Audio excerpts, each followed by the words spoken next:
Hello, hello, hello. Welcome, everyone. Welcome back, I should say, or welcome back to me.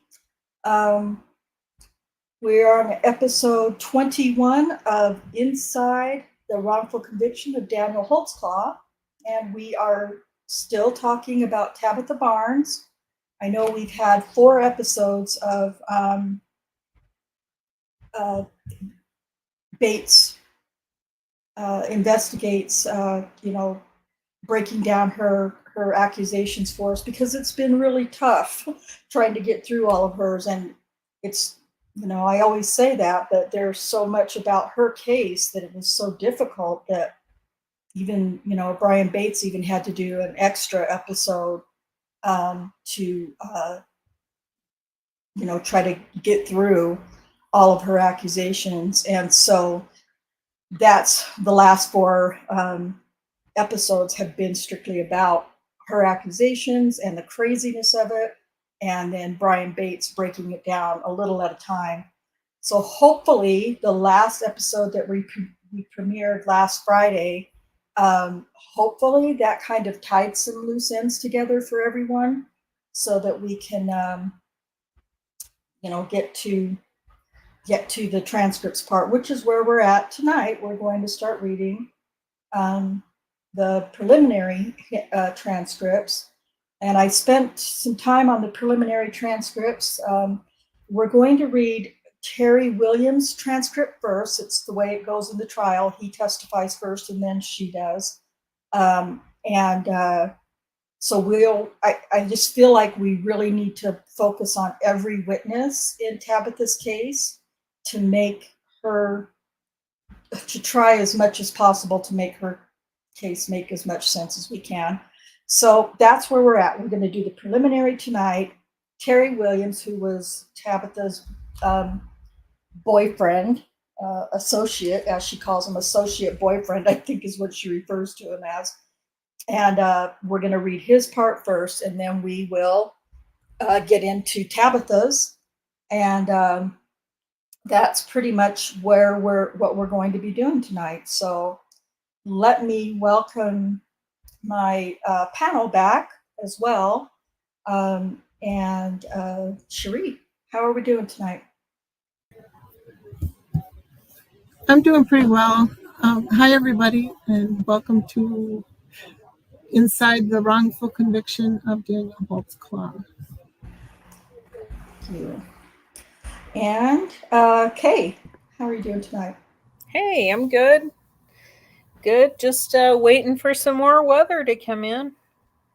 'Tis the season. Gosh. No, hopefully not. Nothing serious. No tornadoes or anything. So. Oh, good. Because I know it's been really rough. I've been watching the weather in the Midwest, I guess is what it's called, from your area over. It's been crazy. So yeah. Yeah, we call it the butt crack of the United States right here. Oh, I guess. No, I just made that shit up. All right. I obviously don't have anything good to add here. Well, it's been, yeah, but the weather has been bad, and I know there's been a lot of damage and stuff over that way, and going east. So my weather is not bad. Oh yeah, Iowa. Ugh. My weather's not bad. It's just not normal. I mean, we're still I think we hit 72 the other day, which is, we're usually, at least 85, approaching 90 by this time of year, but we're just getting a lot of wind and rain still and cold. So, but it'll be here eventually, and I'll be bitching and complaining that it's too hot. So I'll leave it at that. Susan, how about you? I know your weather hasn't been a whole lot better. Hey, Rhonda. No, it hasn't. There's been a couple of threats that set me on my last nerve, and according to Ryan Hall, y'all, there's possible tornadic action this weekend. Keep my fingers crossed. But Gosh. otherwise, doing fine. Yeah, there's been some really devastating tornadoes this year. Iowa, Ohio. God, they're all over the place now. Yeah. It's crazy. Yeah. When I look at a weather map, particularly, honestly from Oklahoma west, is what I've been seeing. Oklahoma and Texas and all Kansas and all those areas. It just looks like it's just like I'm like, what the hell? Yeah. What'd you guys do to piss God off over that way? Yeah. Because it's really bad. And everything east of that line. It goes right through K, comes Oklahoma or Yeah. Texas up through K, straight up through me, all the way up. Yeah. And I think Sheila Yep. Hawkins is, I believe Sheila, if I'm not mistaken, I want to say Missouri, but maybe Mississippi. I know it starts with an M, but I know that she's also been. I think she's She said Mississippi. oh yeah, it is Mississippi. I think, Yeah. yeah, Yeah. that's what I thought. Oh, Yeah. so yeah, you guys, and 120 heat and humidity. Oh gosh, or heat Yikes. index. That's dangerous. That's just dangerous, you guys. Oh, that was last year. Just real, Yeah, it is. yeah, it's really bad. We've had a mild spring here. We So- haven't had anything here. We've had just We're a little lucky. bit more winter. We're waiting on a part for our air conditioning system, so we've been lucky not to have needed it yet. Not needing it. Yeah. Oh gosh, I'm keeping my fingers crossed for you. Voice of the People, Sheila Hawkins. I don't recall is in chat, and I think I saw a little Barb in the chat. Voice of the People is a new friend I've made in a. I guess I don't really know what I would just call it, a political community. I'll just leave it at that. Anyway, Voice of the People has a podcast. It's called the Off Label Podcast. So if y'all want to, check that out on YouTube and Rob's channel. That's where we met, was Rob's channel. YouTube, he's on YouTube and Rumble, and I think right now that's kind of, those are the two that I know of. He's in danger, I guess, of losing his YouTube channel just because politics. So at any rate, check him out. He's a lot of fun, and he's got co-hosts, and they're fun and funny to hang out with. So thank you for being here, Voice of the People. I really appreciate the support. So what we're going to do is we're going to read the preliminary hearing. Like I said, it's a total of, what did I tell you guys earlier? 56 pages, I think. It's not very much. So we should be able to get through it fairly quickly. Terry Williams transcripts, I was able to add some visual aids. It was hard getting through Tabitha Barnes' preliminary testimony, but you've already seen all of the characters that are going to be in her testimony. You'll see the visual aids in Terry Williams as well. So Jack is not able to be with us tonight, so I am going to do double duty, and I'm going to read the parts for Daniel's attorney, Scott Adams. So, ladies, are we ready to go? Which one are we doing first? We're going to read Terry Williams first. Okay, cool. And yeah, I'm ready whenever. Okay. I shut everything down to restart my computer. Now I've got to... Oh, they're already open. Never mind. Just kidding. Rhonda? Yes. This is labeled preliminary hearing. Is that correct? Yes. Oh, okay. I thought we were doing trial. No. Not till next week. Okay. So, yeah, we'll do... Why is that not... Oh, share screen. Gosh, you guys, it's been so long since I've done this. I couldn't remember how to get to sharing my screen. So okay. Yeah, so Terry Williams first, and his is only like 18 or 19 pages, and then we will just start right on in with Terry or Tabitha's. So, okay, we'll start with the court. Cherie, are you going to the reading? I'm ready. Okay. There might be a couple of court words possibly that I have covered with a visual aid or something. Just make it pretty close. So if you want to start on page 136 or the first page of the PDF, Cherie, are you going to read my screen, Cherie? I've got it open on my phone, so Okay. Okay, whatever works for you. okay. Okay. All right. State may Let's get call. started. Okay. State may call its next witness. Thank you, Your Honor. State calls Mr. Terry Williams.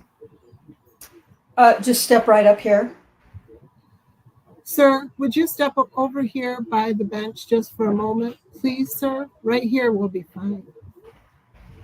Have a seat there in the witness chair, Mr. Williams. Sit where you can be kind of comfortable and facing out toward the lectern where Mr. Giger is standing. This microphone right in front of you, you can pull right up to your face without bending the end if you would, sir. Just pull the whole arm right on around towards you. There you go. A little closer and we'll move it around and adjust it after we hear how loud your voice is. Oh, all right. Would you please tell me your name? Terry Williams. You might pull it up. You might pull it just a little bit closer. Terry Williams. That's perfect. Thank you, sir. Mr. Giger, you may inquire. Thank you, Your Honor. Sir, would you, I'm sorry. First of all, how old are you, sir? I'm 52.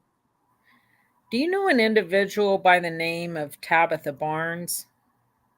Yes, sir. Sir, if I can, I want to turn your attention back to the month of March of 2014.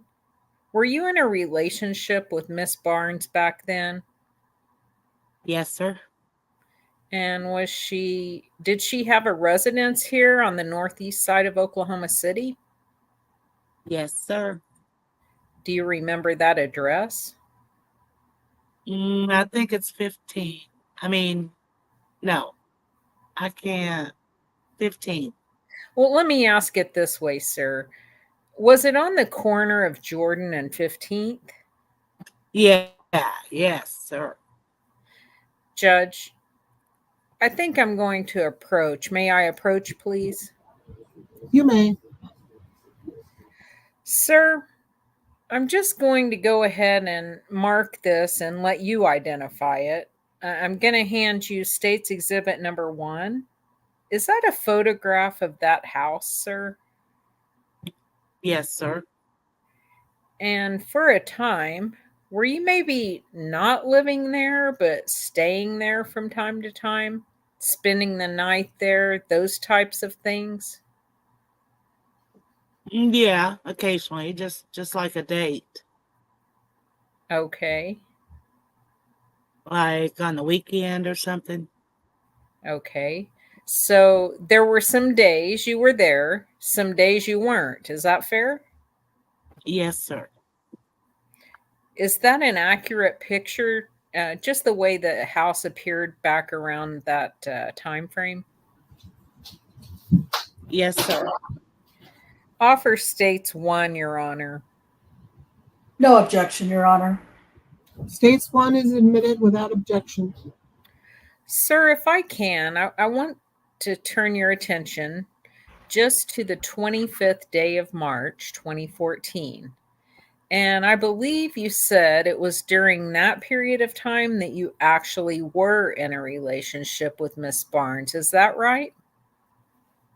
Yes, sir. Do you remember a day, sir, whenever you were in the home and you were awakened by an Oklahoma City police officer? Yes, sir. Can you tell me a little bit about, well, just tell me what happened that day. Were you asleep in the house? Yeah, I was. I had took me, I had just, I had got off of work and went over there and took a nap. Next thing I know, somebody come waking me up out of my sleep. Where in the house were you? Were you I think I was in the back room. okay? One of the bedrooms? Yes, sir. Obviously, that photograph that I showed you doesn't show what the inside of the house looks like. When you go in the front door, do you go into a living room Yes, sir. and then you have to go back into the back part of the house? Yes, sir. Sir, when you arrived at the house that day, do you remember if anyone else was home? No, I can't recall. Okay. Whenever you took your nap, is it your memory that you were basically in the house by yourself? And then you were in the house by yourself until you were awoken by someone? Fuck. Yes, sir. I was. Objection form is leading, Your Honor. I object to grammar. I know. Were you there alone? Uh, yeah, I think, if I might recall, I was. Okay. When you went into the house, sir, do you know whether or not you actually shut the front door and was it closed or did you leave the door open? Oh, it was closed. You're certain of that? Yes, sir. You went to one of the bedrooms and you went to sleep, and then tell me exactly how you were awoken out of your sleep. What happened? I was just laying down and I felt somebody grabbing me, touching me, and telling me to come outside. I'm going, ran my name. Was it a police officer? Yes, sir. Was he wearing a uniform? Yes, sir. As soon as you were awoke, were you able to recognize that it was an Oklahoma City police officer? Yes, sir. But when this officer is in the house and he tells you to come outside, did you comply with what he wanted? Yes, sir. Okay. What else did he say to you, if anything? He just told me that he just told me that he just run my name and said that every time he see me and my homeboy was together. I mean, this is different. He told me that every time he see me, he was gonna harass me. Okay. Did he ask any information about illegal activity or drugs or anything that day? I'm not I can't recall, sir. Okay. But do you remember him on this occasion talking about if he saw you again, he might arrest you? Yeah. This was the second time. Okay. Well, we'll get there in a second. I just want to keep talking about the day that he woke you up if you can, okay? Yeah. Do you remember anything that he asked you other than what you've told me on that day that he woke you up and took you back out of the house? Nah, I can't recall, sir. I'm not gonna being real. Oh, do you recall if he ever asked you anything about anybody else who lived there, including Miss Barnes? No, sir. I can't recall. Okay. Did you say anything to him Mr. Williams? Did you ask him, why are you in the house? Anything like that? Nope. I just asked him I said, man, what's going on? He said, well, you just come outside. I'm going, what I'm saying, run your name. He put me in the police car and ran my name, and that was it. Had you given him permission to come into the house? No, sir. Okay. Are you aware of anyone? Had you ever heard anybody else give him permission to come into the house? No, sir. All right. After he ran your name, what happened after that? He just let me go. Okay. Did anybody else come home during that time frame, or did you just was that just the end of it? I think that was the end of it. I'm thinking. Do you recall if he asked about if anyone else was home or if anybody else was there?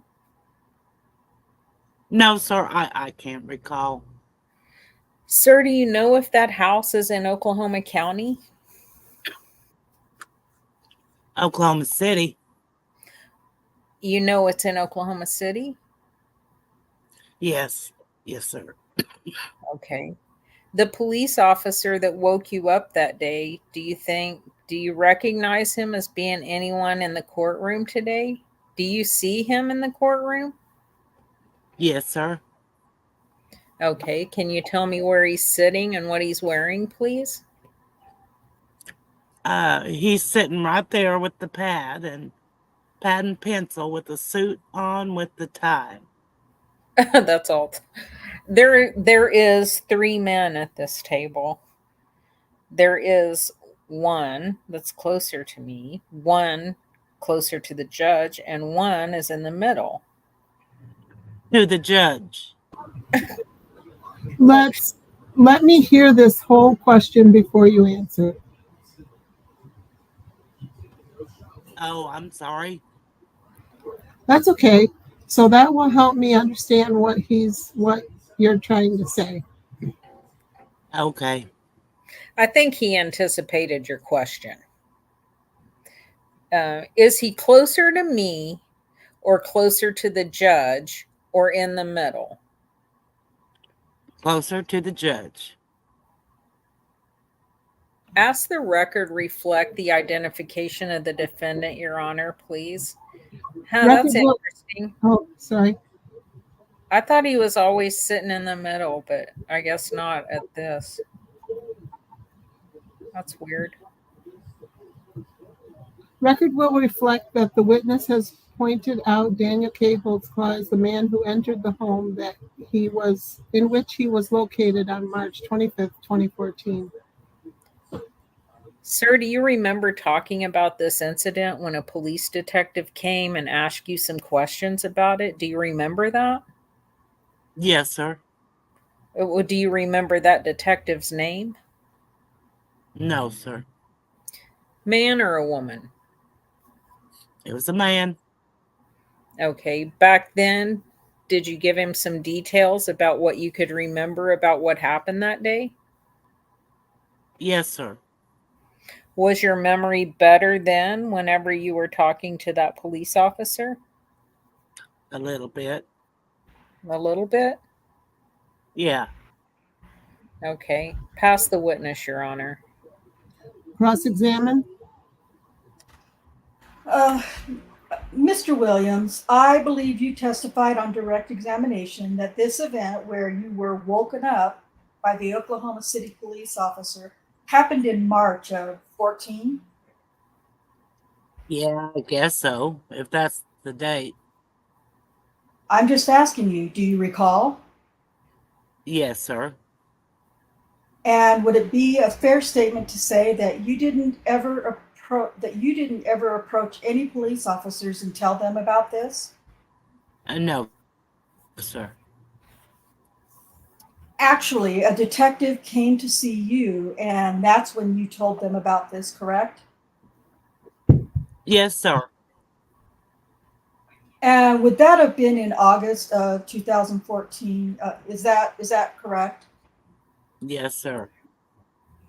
You testified that when you were woke up, that you're not positive, but you think you were alone, Yes, sir. that it's possible someone else could have been there. It's possible, but I can't like I say, I can't recall. So, in other words, you just really don't know. Yes, sir. Okay. And what this officer did, he took you outside and ran you for warrants Yes, sir. and told you that he told you then he was going to harass you every time he saw you. Yes, sir. Okay. And did you report that to anyone in law enforcement? There was an officer threatening to harass you? No, sir.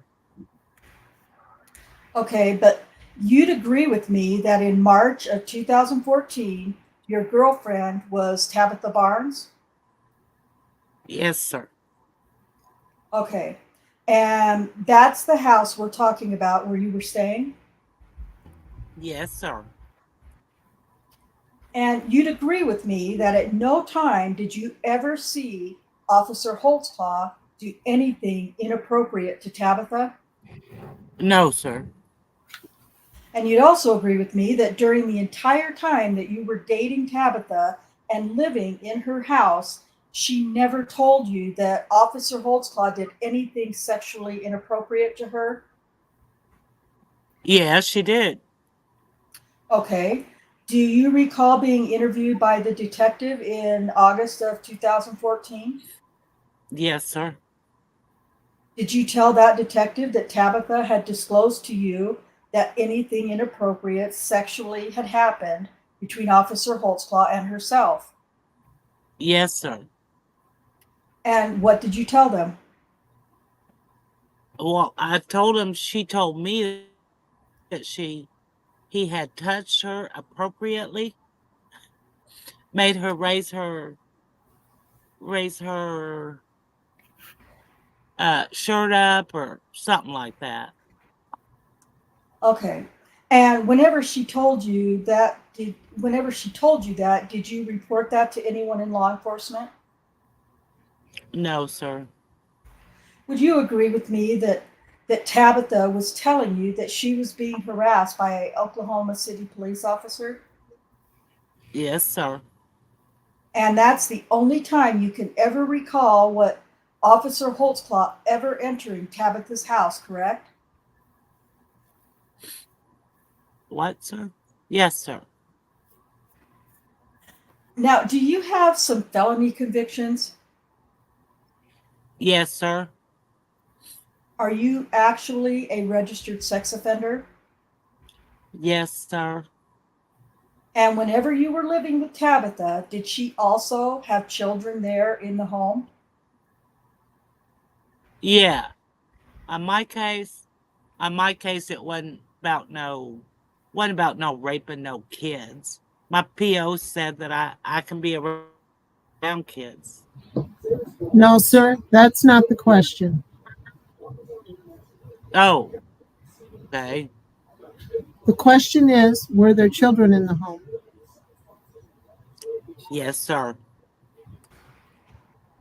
And what were their ages? Relevant, Your 15. Honor. Oh, sorry. Overruled. Relevant, Your Honor. Oh, overruled. 15, 14, and 9. Are you currently still registered? Yes, sir. Pass the witness. Redirect. Thank you, Judge. Mr. Williams, a few things about Mr. Adams asking about this officer harassing you. I believe he asked and you answered that the officer did say he would harass you in the future if he saw you. Yes, sir. Did that happen? About, yeah, it did. Oh, tell me about that. Well, one day me and my friend was coming from work and we were sitting outside in this black truck and he pulled up on us. Were you sitting outside at the same place? Yes, sir. The house that Miss Barnes lived in? Yes, sir. Okay, what happened, sir? He pulled up outside, and next thing I knew, he swooped up on us and took me out. I mean, took my friend out and made us strip his shoes and stuff, and he just ran our name again. He made you what? Oh, I'm sorry. God dang. He made you what? I'm sorry. Sir? Sir? Oh my God. I might need to be fired from reading. I'm going to do better. I'm sorry. That's He fine. took you out and made you what? No. Made my friend, one of my friends. He made him take off his shoes and searched him down. Thank you, sir. Other than that time, are there any other times, sir? No, sir. All right. Do you remember that officer as being the same one that woke you up that day? Yes, sir. Okay.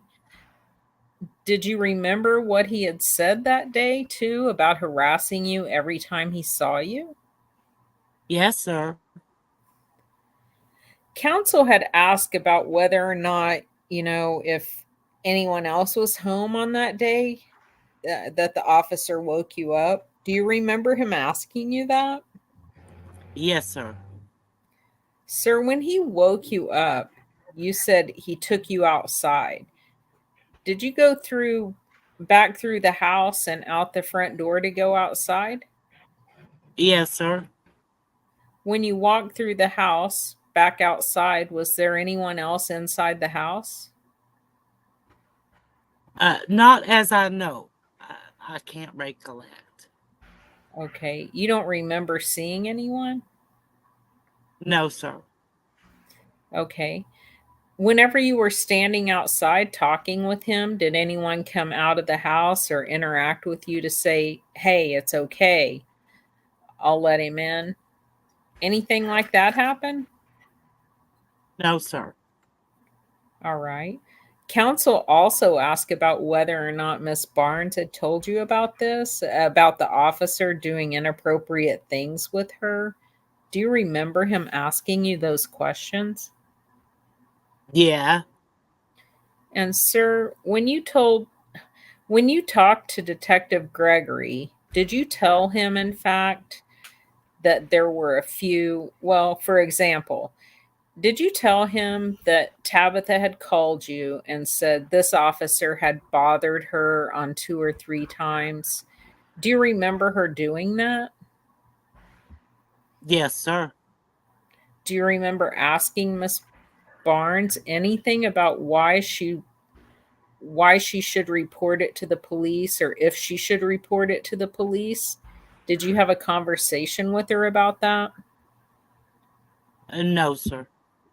Okay. Well, do you remember telling her that the officer is a big guy and that you can't really do anything about it? No, I can't recollect. Excuse me, just a moment, sir. Object to the form, leading. Sustained. Counsel, let's try to put more neutral questions to the witness.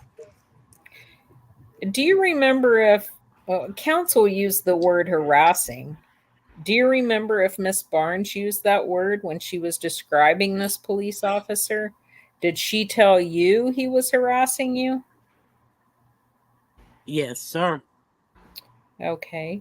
Sir, given the fact that this officer went into your home, or at least her home, when you were there, and then your girlfriend is also telling you how this same officer was harassing her, and then that same officer apparently do you think he harassed you that next time he stopped you and you felt like you were being harassed? What the hell is that question?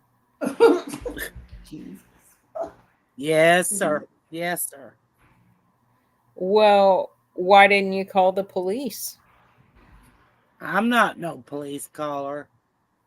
Okay. Do you think it would do any good if you called the police? Probably. Just object to speculation. Sustained. You don't have to answer that, sir.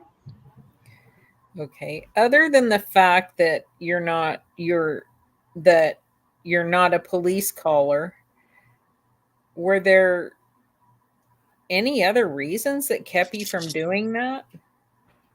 No, sir, because I didn't think he was going to keep going at it, so I just didn't do nothing about it. Oh, you thought it would stop? Yes, sir. Okay. Well, that's all. Recross. Mr. Williams, on this second time, you talk about having contact with Officer Holtzclaw.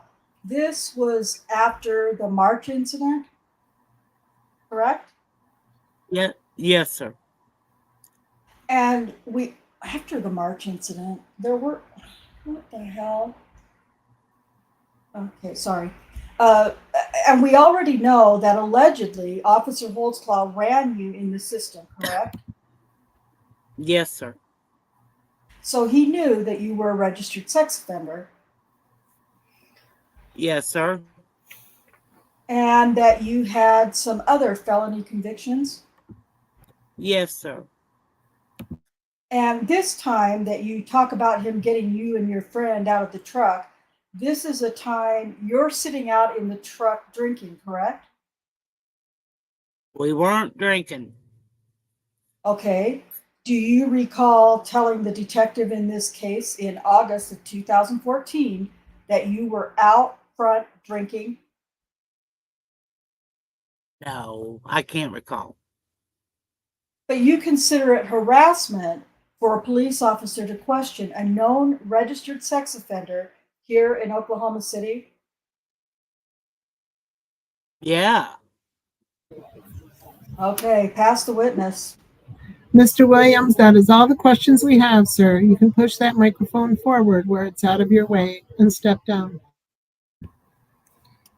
Okay, I'll just read this little call out. I know I've had several of them, and I don't expect you to read them all as they're scrolling by, but in the police report, in Tabitha Barnes' police report, he did actually say that. He told Detective Gregory that, quote, 3 or 4 times over at Tabitha's house, Terry has been there with other guys drinking in the yard. And that's in her police report, page 13. So if you're interested in, checking that out in the police report and all the other craziness, you can go and read through all of that stuff as well. I don't know if I have that in Discord yet, the police report. If I don't, I'll put it in there tonight so you guys can go through and kind of compare that compared to the police report compared to what Terry Williams said here in his testimony. Hey, I stepped away while Susan was reading. Did Adams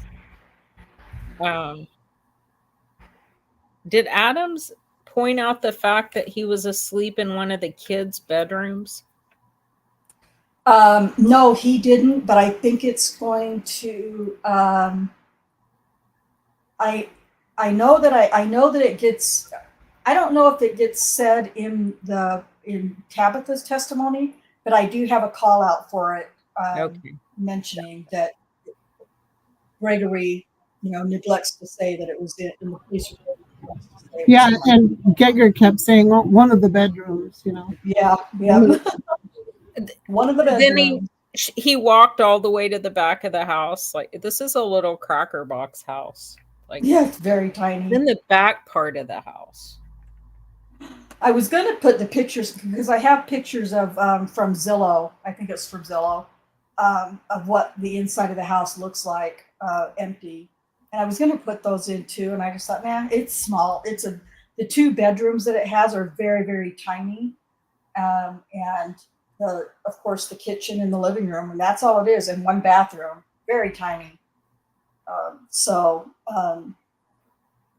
It was, but yeah, Geiger doesn't, to my knowledge, at least in preliminary with Tabitha, he never says your son's bedroom, but we know listening to Bates Investigates, the episodes in there, that it gets brought, that it mentions, well, Tabitha says it when she's in her police report. She says it was in her son's bedroom.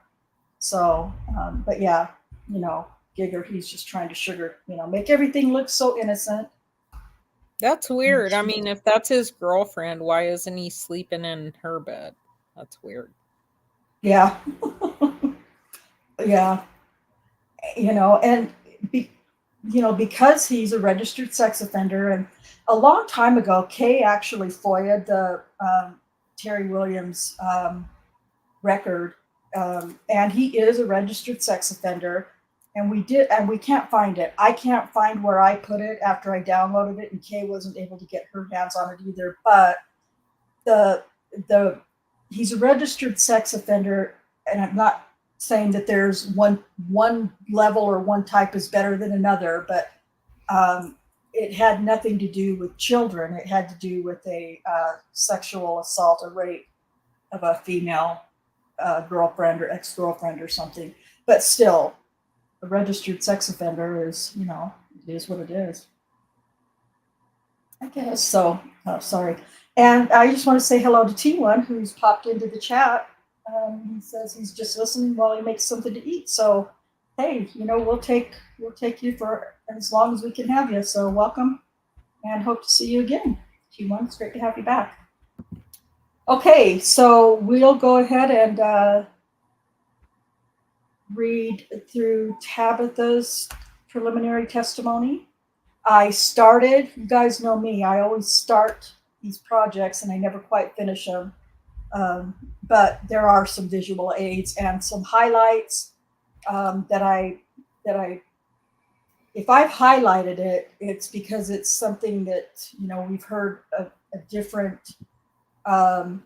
something different, either in her police report or from Brian Bates. And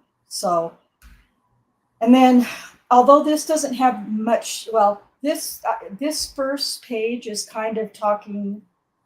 This is another one of those things where, is that showing Tabitha's? Yeah. This is another one of those things where Galen Giger is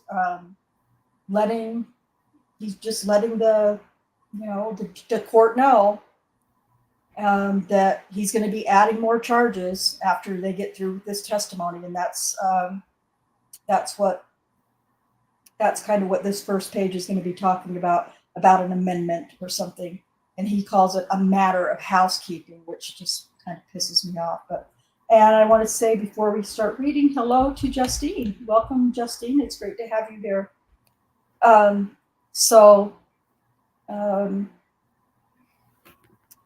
We'll go ahead and start on line 2K if you're ready to go.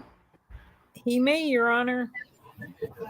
You are free to go, sir. State may call its next witness.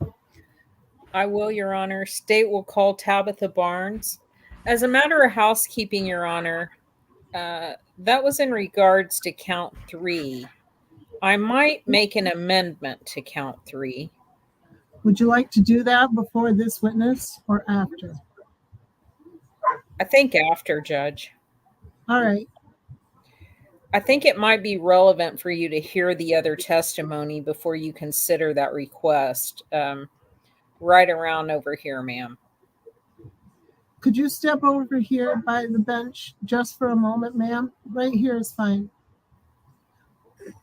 Have a seat there in the witness chair if you would, please, ma'am. Mr. Giger will help you with the microphone. Just kind of make yourself comfortable as you can in a wooden chair, looking out toward the lectern out there in the middle of the room. When you're comfortably situated, would you please tell me your name? Tabitha Jean Barnes. Is that Jean? Jean. Thank you, ma'am. Mr. Giger, you may inquire. Miss Barnes, if I can, I'd like to turn your attention back to last winter sometime around February of 2014. Do you remember that time period? Yes. The man who just testified, do you know that gentleman who walked out of the courtroom? Yes. Okay. How do you know him? That was my associate boyfriend. Okay. Sounds totally natural coming from her. That's a new one. Yeah. I'm trying to think how many associate boyfriends I ever had. Associate boyfriend. Okay. Is that just someone who can do something for you? Oh, wait, never mind. Okay. That's your At boyfriend who you do and buy and sell drugs with. Yeah. It's my associate. Okay, at different times you've been in a relationship with him. Is that fair? Yes. Well, back in February and March of 2014, were you in a relationship with him? Yes. At times, would he stay at your house? Yes. Did you also have some children who lived at that house with you back during that time period? Yes. All right. And specifically, I'd like to turn your attention, first of all, to the month of February of 2014. And do you remember an event that happened on the 27th day of February where you and a friend of yours were approached by a police officer? Yes. Tell the judge a little bit about how you came in contact with that police officer that day, ma'am, please, or that evening. That night, the day of the night, we were in the car. It was cold outside. I was letting the car warm up. Two police officer cars had rolled by Northeast 15th. I guess they made the block. As they made the block, they came on Northeast 15th and Jordan. Is that where you lived? Yes, 1530 Northeast 15th and Jordan. You said there were two police cars. Is that Two cars, yes. approach, Judge? Yes. Ma'am, I'm just going to show you this picture again. Is this the house on 15th and Jordan, State's Exhibit number 1? Yes. All right. Now, you were in a car and or were you walking that when you came in contact with him? I was in the car. Okay. And were you driving or were you a passenger? I was in the passenger, in the driver's seat. Was there anyone else with you? Yes. Who was with you, ma'am? Angela Cooper, Zion Barnes, and Ariana Barnes. Okay. Ariana and Zion are your daughters, Yes. and Angela Cooper, who is she? Angela Cooper is a mutual friend. All right. So Mutual when you yeah. So when you pull up, do you go to your house there? we hadn't even pulled off. Oh, okay. Well, tell me what happened. We was just sitting, letting the car warm up to go to the store, and police car approached us. I pulled the car in the driveway when he got behind me. The other one pulled in front of the house where my car allegedly was. The other police car The stayed other, behind where Whoa, oh, whoa, I'm whoa, sorry. hold Oh on. my God. I'm too tired.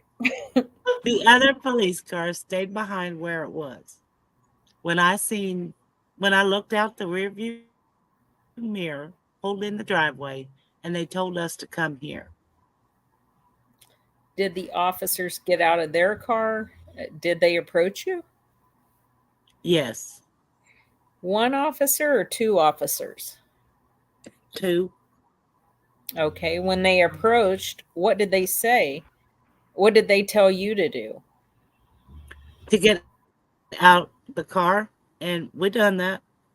Me and Angela Cooper. Angela Cooper was asked to come with one officer. I was asked to go with another officer. Okay, as I understand the way you've described it, one officer was parked in front of the other officer. Is that right?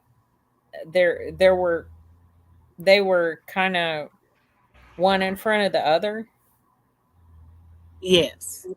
Not like behind each other directly, like a couple of inches. Pause for a No. second, Kay. Mm-hmm. Sorry. I have a call out here on my copy. I'm certain that there's a AVL somewhere, and I haven't been able to find it. But I'm pretty sure that Officer Venegas was actually, so Tabitha lived on a corner, 1530 Northeast, and then Jordan Avenue runs north and south. And I believe Officer Venegas was either the officer in front or the officer to the side. I think that he was off to the side. I'm going to find the AVL because I don't know why I couldn't find it. But anyway, she's saying that they were just, one behind the other. And think that's, I don't think that was the case. So if I find that, as soon as I can find it, I'll get it posted in Discord for you guys in Tabitha's room. But at any rate, this is just like one of the many, many, many lies and inconsistencies that you guys are going to hear. So I just wanted to say that. I'm sorry. Go ahead, Kay, on line 20. Okay, but which did you go in the car with the officer that had parked behind or in front? Behind. All right. Did Miss Cooper go with the other officer? Yes. Okay. Was she actually put in that police car? Did you see that happen? Yes. What happened to you? Did you get into the car? Were you directed to the car or were you directed somewhere else? I was directed in the police car. Okay. After a while, did you see Miss Cooper get out of the car? Yes. Okay. Tell about how long went on before that happened. About 5 or 10 minutes. She went on in. I was still in the back seat of another officer's car. Okay. During that 5 or 10 minutes, do you know where your children had gone? I'm looking at them. They was in the house. They had gone back into the house? Uh-huh. Okay. Did the officers know that, or do you know if they knew that? They seen them go in the house. Okay. They didn't stop them or anything like that? Nope, not at that time. Well, during that 5 or 10 minutes that Miss Cooper was in the other police car, was there anyone in the car that you were in with you? An officer. Well, okay. What was going on during that 5 or 10 minutes?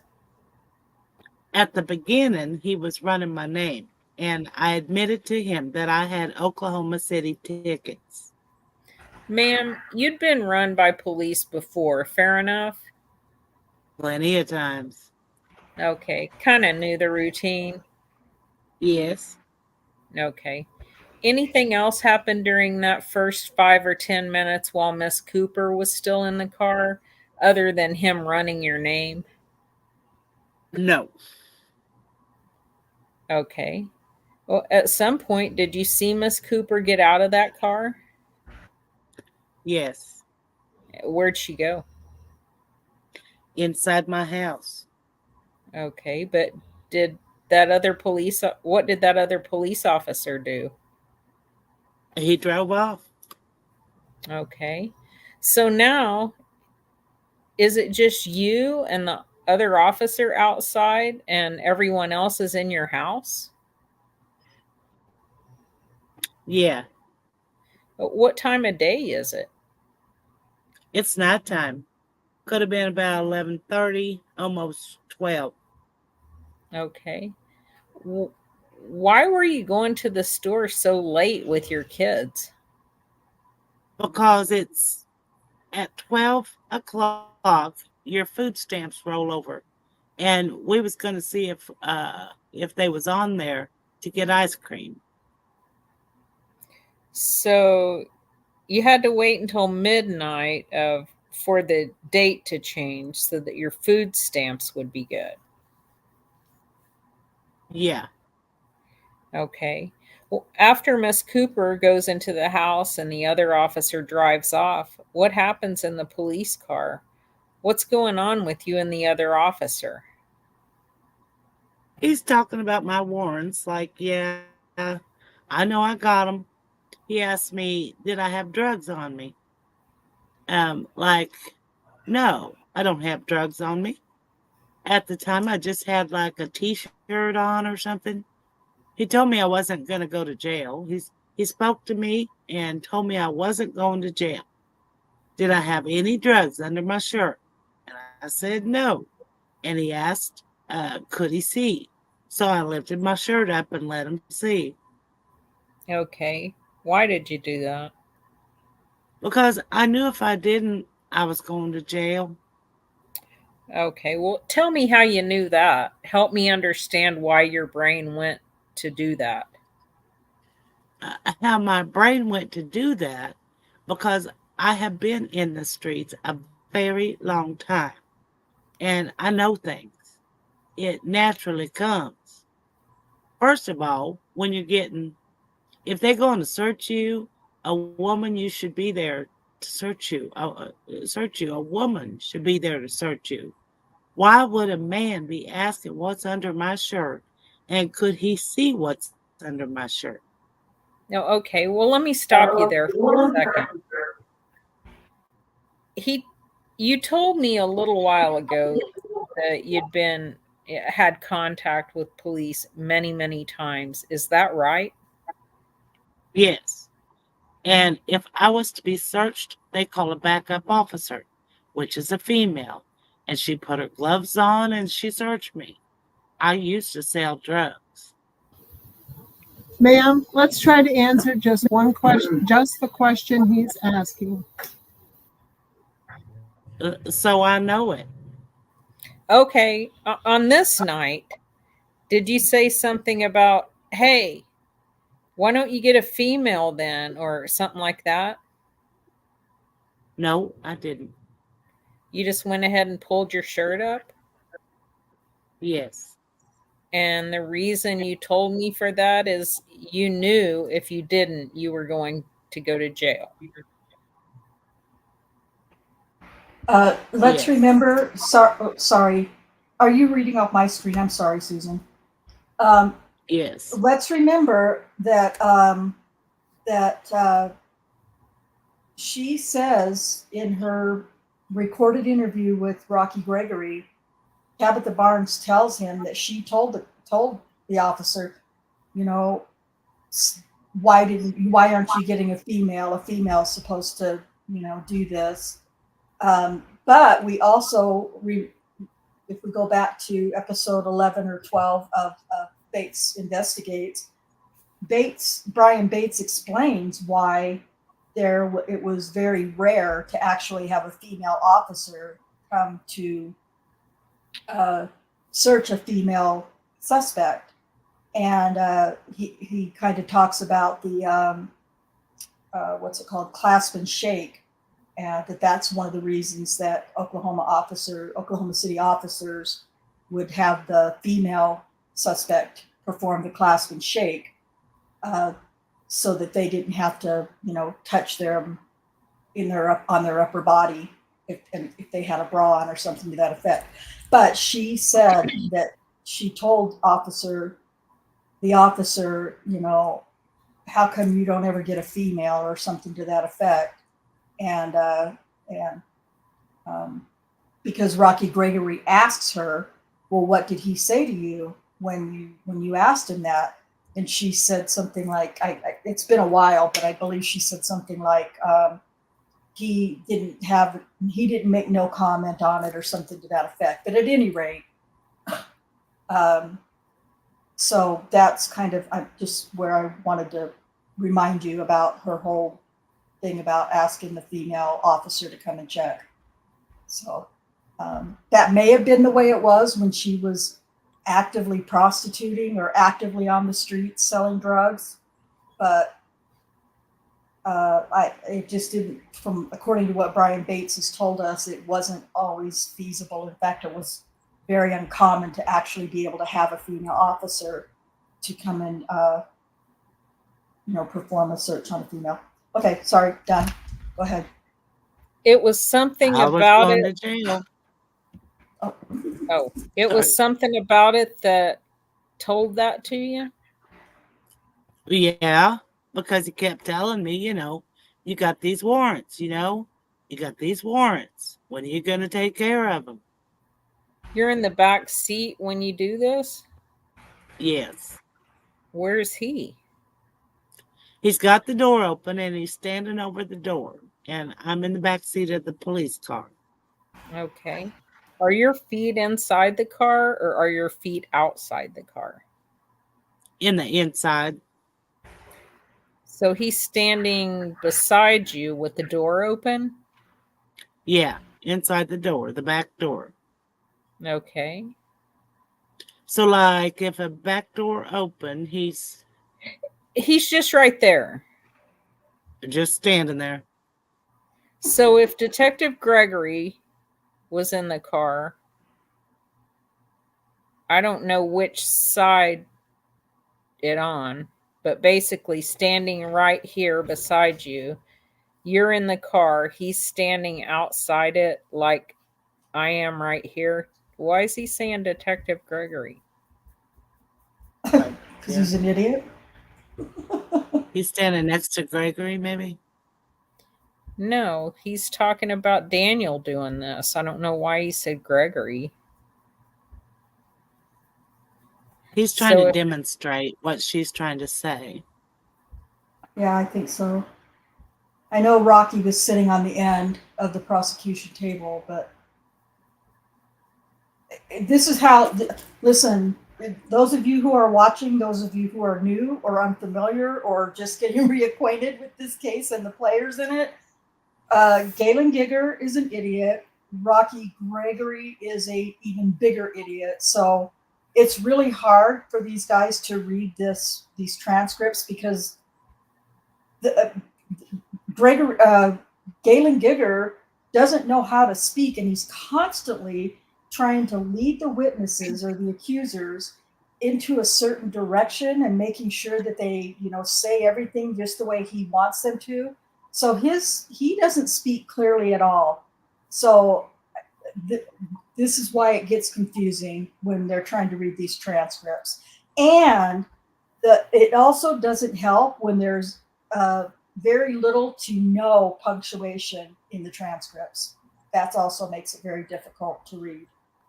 But I kind of feel like Susan, it's like, I think he might have, Galen might have been standing next to Rocky to demonstrate. He's demonstrating, yes. Yeah.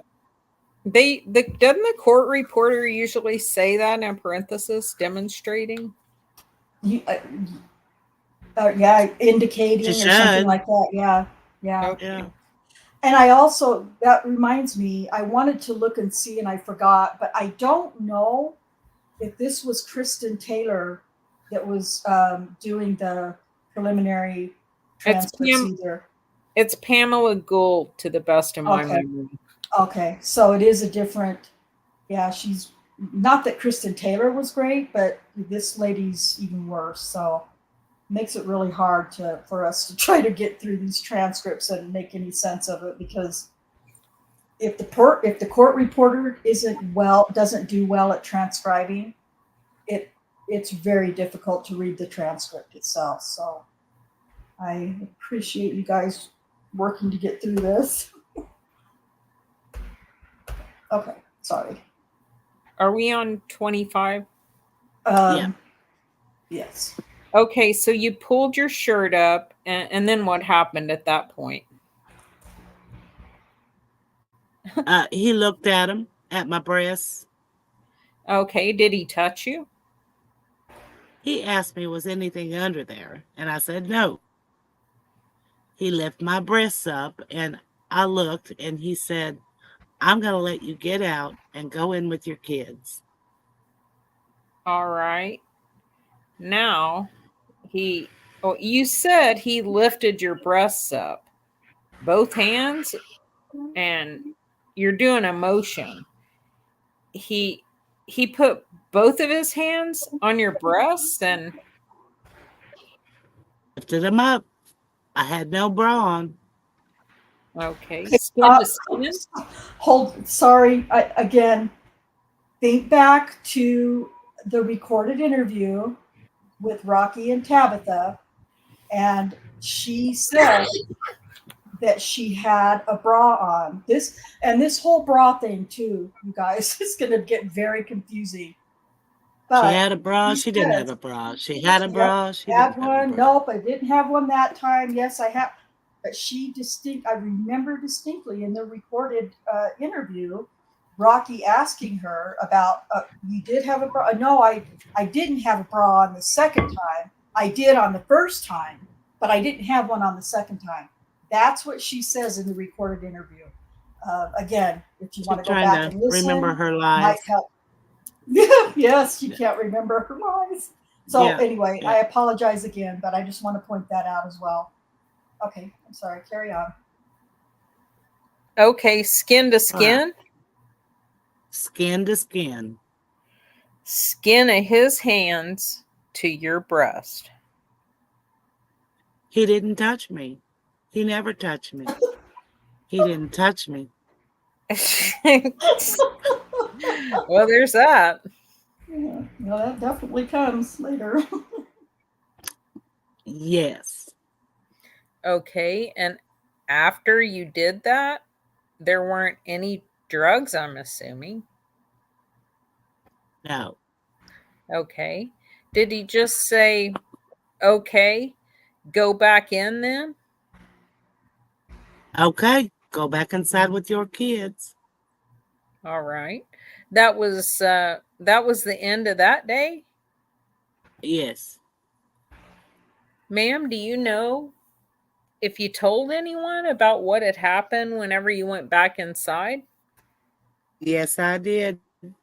Who did you tell and what did you say? I told Angela Cooper, Zion Barnes, and Ariana Barnes to come to the bat. And what did you tell them?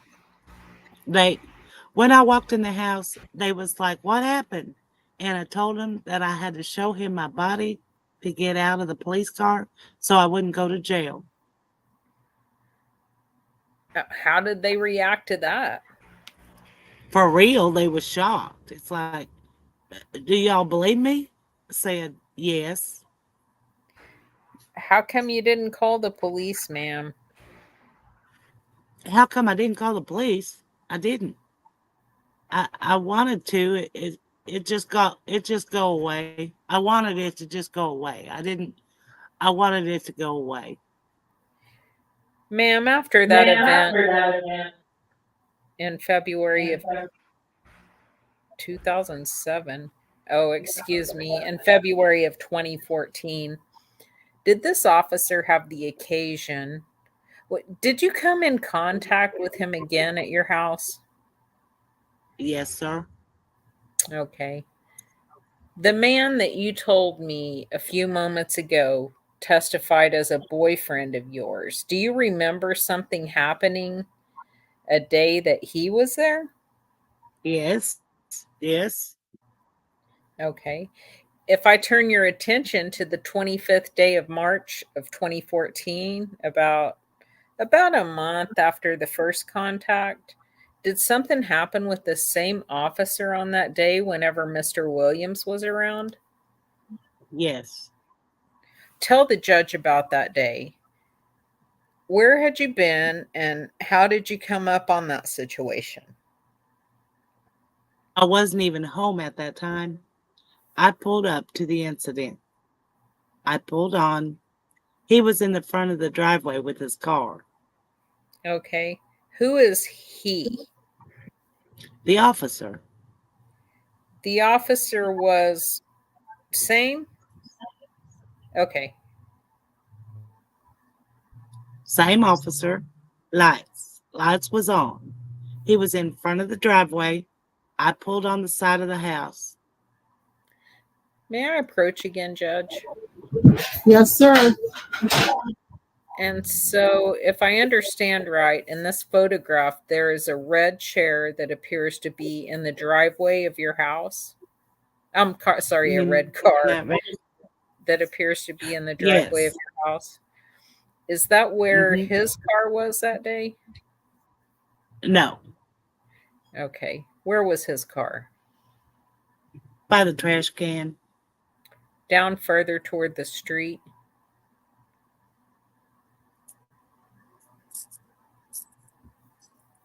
Uh-huh. And then you pulled up, and where did you pull up?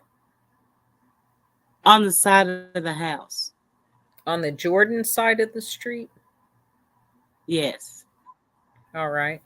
So when you pull up, is the officer inside the house or outside the house? He on the porch. And when I walked up, he seen me. He said, Tabitha, come here. Was Mr. Williams inside or not? Yes, he was. Where was he when you pulled up? In the room. When I went in, he was still in the room. Mr. Williams was there? Uh-huh. Okay. Was that a yes or a no? Yes. Thank you. Do you know if anyone else was home or was anyone else with you when you came home? Yes. Okay. Who was with you when you drove up and saw the officer there? Ariana Barnes and Marcus Barnes. Okay. Other than Mr. Williams inside the house, was there anyone else there that you haven't told me about? It was a guy on where I parked at, laying in my yard. That's actually what I thought was going on. Don't know who he was. Okay. And I looked at him when he told me to come here. The officer told me to come here. If I understand what you're telling me, was this man white, black, or white that was laying in your yard? He was black. Have you ever seen that guy before? Never in my life. Do you know who he was? No. Okay. So there's a guy in your yard, but the officer sits up on your porch. Yes. Huh? Okay. I don't remember any sitting up on the porch stories. Okay, what happened to the guy in your yard after you came home and the officer had said, Tabitha, come here? Did you see what happened with that guy? He was still laying there. Just laying there? Uh-huh. Okay. Had you ever given that guy permission to be in your house? No. As far as no, had that guy ever been in your house? No. And this guy wasn't in your house on this day, he was in your yard. Yeah. Yes. Okay. Other than that unidentified male that just happened to be laying in your yard, was there anybody else in your house that you haven't told me about? No, just Terry Williams. All right. So Mr. Williams is in the house. This officer says, Tabitha, come up here. And did you do what he said? Yes. What happened then? He put me in the police car. Okay. Back at the Oh, where you showed me a minute ago, back seat. Yep. Yes. Okay. Where did Mr. Williams and or your children go while you went to the back seat of the police car? Ariana stayed on the porch. DJ, Marcus, stayed on the porch, and Terry remained in the inside. What happened then? Got in the back of the police car again, and he ran my name again, asked me what I've been doing. He asked about drugs? It wasn't that day. Okay. No, he did not that day. All right. I'm like, what are you doing? He's like, I've been all in your house. I said, why you all in my house? Where you be at? I'm like, I've been gone. You took care of your tickets yet? I said, no, I haven't got my income tax yet. Are your kids still on the porch when all this is going on? Yes, I said, you're scaring Ariana. So he called her to the car. Okay. And did you hear him say something to your daughter? Yes. What did he say? Your mama is okay. Are you scared of me? I can't recall exactly what Ariana said. What happened after that? He said, your mother's okay. You can go in the house. Did she go in the house? Yeah. So at this point, it's just you in the car with the police officer, and the rest of your people are inside the house. Yes. Okay. What happens then, ma'am? We did a little chatting. I can't recall each word for word. Well, at this point, had you given this officer a nickname? God damn. Oh my gosh. Yes. God dang. Wow. Oh, Jesus. I'm not the only one freaking out then. Thank God. Jesus. Where's the Okay, so objection? I know, God. I know. It's just insane.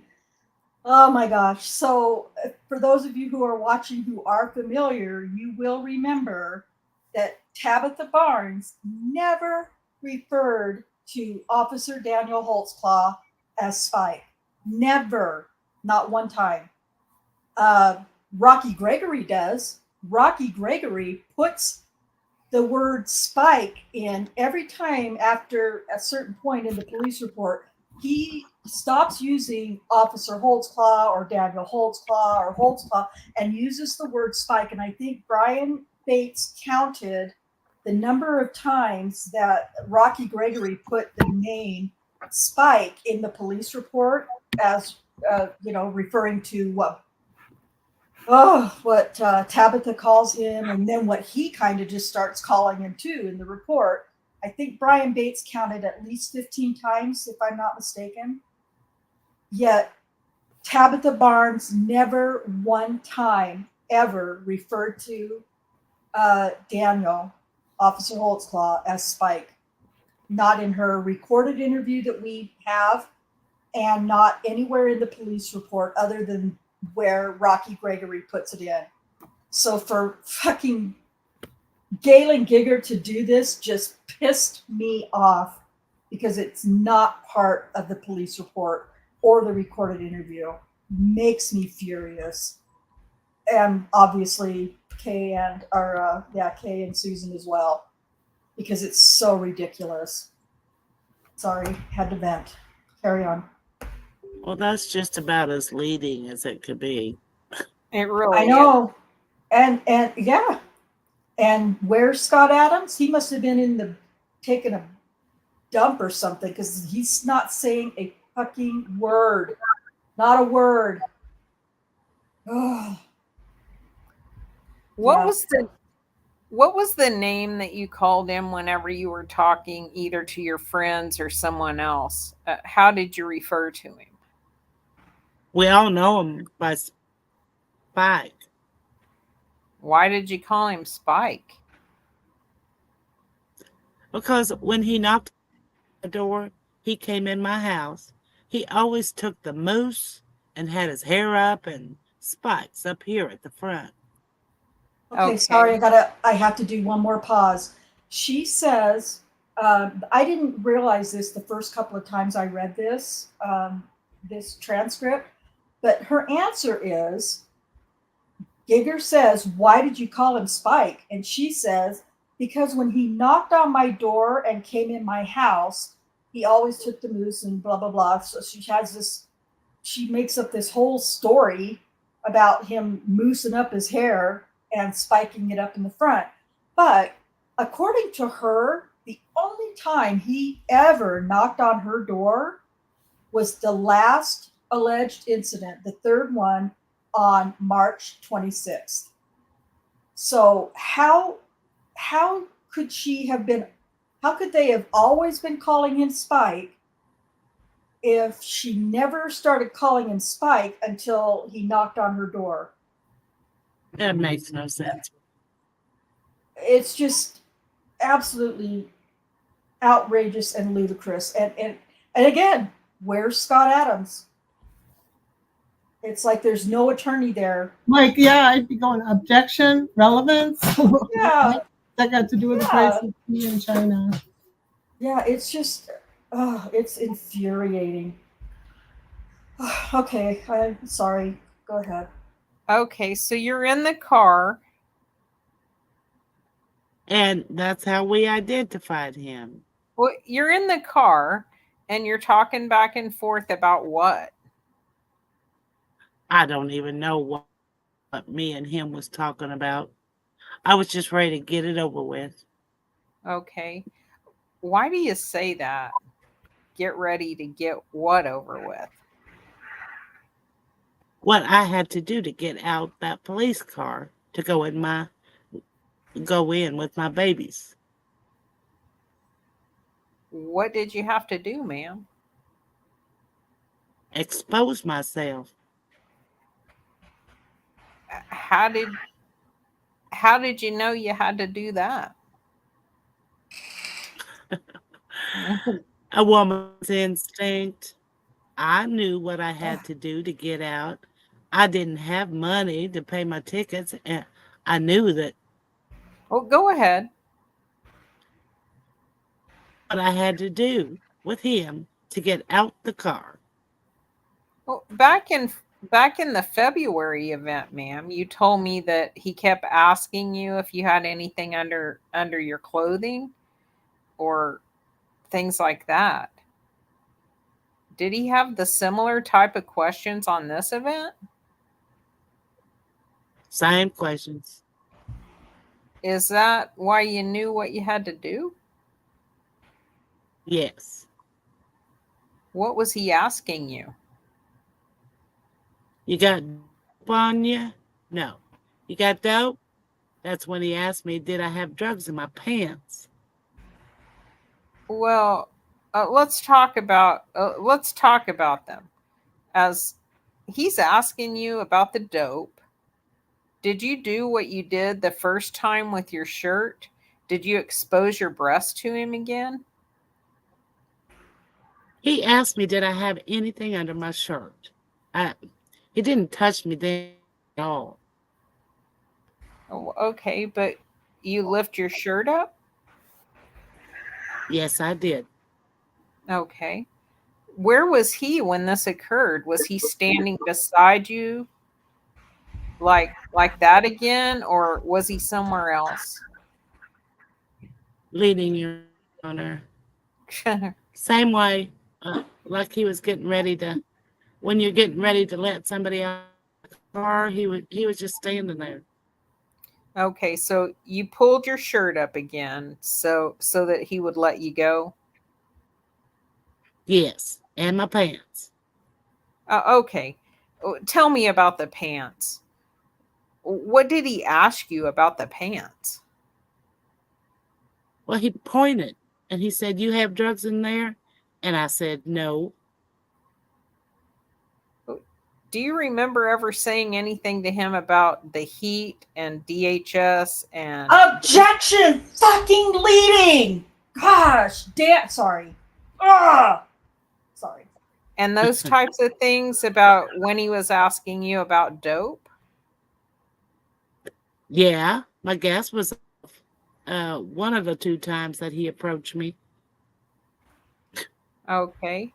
Well, what did you say about that, or why did that come up during the conversation? And I told him if I sold dope, my gas wouldn't be off and I wouldn't be waiting on DA to pay the bill. You remember telling him that? Yeah. Did that satisfy him? That, okay, well, that makes sense, or did he keep asking about the dope?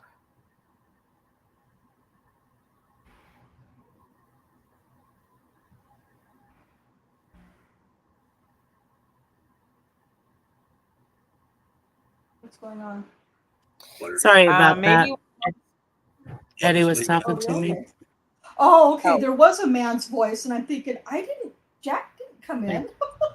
Hi, Eddie. Sorry about that. Where are we? Line 10. No. Because every time he approached me, he said something according to drugs. The day he was asking about your pants, that was the same day that Mr. Williams was there at the house. Is that right? Same day, the $20 was in the back seat of the police car. We're going to get there in a minute, okay? Tell me about what kind of pants you had on, please. Like these leggings, tights. Kind of tight pants? Leggings. We call them leggings. Yeah, stretchy, where they're up against your skin. Yeah, just stretchy. Okay. Do you have on panties? No. Did you show him your chest before the thing about your pants came up, or what was the order of the two? I showed him when he asked me, did I have anything under my shirt again? No. Lifted up my shirt and he said, "What about down there?" And I said, "No." And he stood, all right. Did it myself. Pulled my pants. Okay, you're doing a motion. So you pulled your pants out so that he could see? Yeah. Come on, man. That doesn't even make any sense. So she's sitting in the back seat of the car with her legs inside the car. She has on tight leggings and she pulls her leggings out. I mean, at some doesn't point, make he'll sense. yeah. And he can see her vagina at some point that comes out. Yeah. I mean, like, is her vagina in a different place than mine? Because that's not working out. That just really isn't working out. It doesn't make any sense. It doesn't make any sense. And well, of course, this isn't in front of the jury, of course, but the same thing's going to get said at trial or something very similar. And it just, although I think by the time they get to trial, they make sure her feet are outside the car, if I'm not mistaken. But at any rate, still, like Kay said, where the hell's her vagina? Because that's ridiculous. Go ahead. Oh, I'm sorry. I got it confused with my belly button. It just doesn't make any sense, It's not logical. Mm-mm. And any woman, that's the other thing. Any female that I usually always wear leggings, and I haven't tried it, but I think I might just to see what you can see, because it just doesn't make sense. And it was allegedly dark, and she doesn't say anything. Nobody says anything about a flashlight. Was he shining a flashlight so that he could see? And not to mention, just because she pulls out her leggings at the front waist, that doesn't mean that he knows that there's not something inside of her or in her butt crack. It just doesn't. There's just nothing logical about this whole leggings. Well, any of it. But It didn't happen. well, yeah, it didn't happen. But it's just frustrating that it's believed, I guess, is what's so. And I also kind of, just to go back and not, but so I don't forget. Here's another thing: when you realize how back a couple of pages, Giger's asking her, but did he tell you to lift your shirt up and expose your breasts? No, I just did it myself. So how does that become, if it happened, how would that become a crime on the defendant, no matter who it was? A cop comes to my car, pulls me over, comes up to my car, and starts asking me questions, and I just start lifting up my shirt and my bra and showing my boobs because I don't want to go to jail or get a ticket, and then the cop is going to get blamed for that. No, I just think that's also another reason why these charges are just so outrageous. She said it's a woman's instinct, so yeah, it's a woman's instinct. Yeah. That's And the first she's a thing I hawker. think of. Hey, come on, She man. was I wearing- always know when I need to lift up my shirt and flash people. I have an instinct It's about my it. instinct. Yeah. Yeah, it's a woman's Hey, look at me instinct. now. Sheila's I'm wearing just gonna read these leggings, comments. Oh, sorry. and Oh, she's wearing them now, and she can't see anything. She checked. in real time. Sheila checked in real time. That's awesome. Thanks, Sheila. Appreciate your And help. T1 is wearing leggings too. Oh my god. I'm Oh missing my the God. comments. I have my own transcript pulled up. He didn't see anything down there either. Yeah. He also says, let's see here. But let's not forget, DH had a go-go gadget penis. That's true too. That's true too, T1. He did. His penis was magical. I want to know if her pubes were blonde. Oh gosh.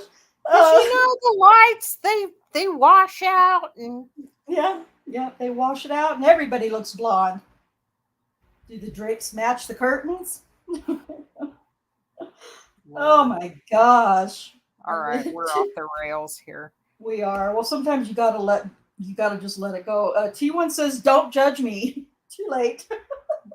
No, we're judging you, T1. We're doing it. Oh my gosh. Yeah. Okay. Go ahead. Did he say anything, or did you say anything during that? Where are we? Line 16. He looked and said, "Okay, don't touch my $20 in the back seat." Oh, that's a different version of that story. Yep, that's a new version too. Okay. That doesn't match the police report, does it? No. Nor does it match the recording. Okay, let's talk about that. So you just did that, and then that was then. Did you then put your pants back, or they were back where they were supposed to go? Yeah. Did he touch you that day, or just look down your pants?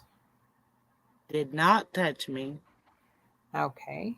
Now then, he says, "Okay, don't touch my $20. Tell me about the $20. Where did that come in? I said, what $20? He said, in the back. When he said, don't touch my $20, I said, what $20? And as I was getting out, and I looked and it was in the back seat. Oh, had you noticed it before? I didn't notice until he brought it to my attention. Was it a $20 bill, or was it $20 and some other A $20 bill. $20 bill? Okay. So he said, don't touch it. And what'd you say in response, or what was the conversation about that? When I got out, when I was getting out of the car, I turned and I looked at where I was sitting at to see if there was $20 there. And I said, why you got the $20 sitting there? And he said, that's how I set my people up. I left it at that, and I went to the house with my babies. Well, that's different too. Oh wow, Yep. that contradicts four or five lines ago. Yeah. Oh. That and remember, this is when she gets caught up in her bra no bra story too, because she says, I had $20 in my bra or in my pants or something. That's what she says in the recorded interview. She took that $20. I'm telling you right now. He She said, put it in a shirt. He said, don't take my he said, give me back my 20.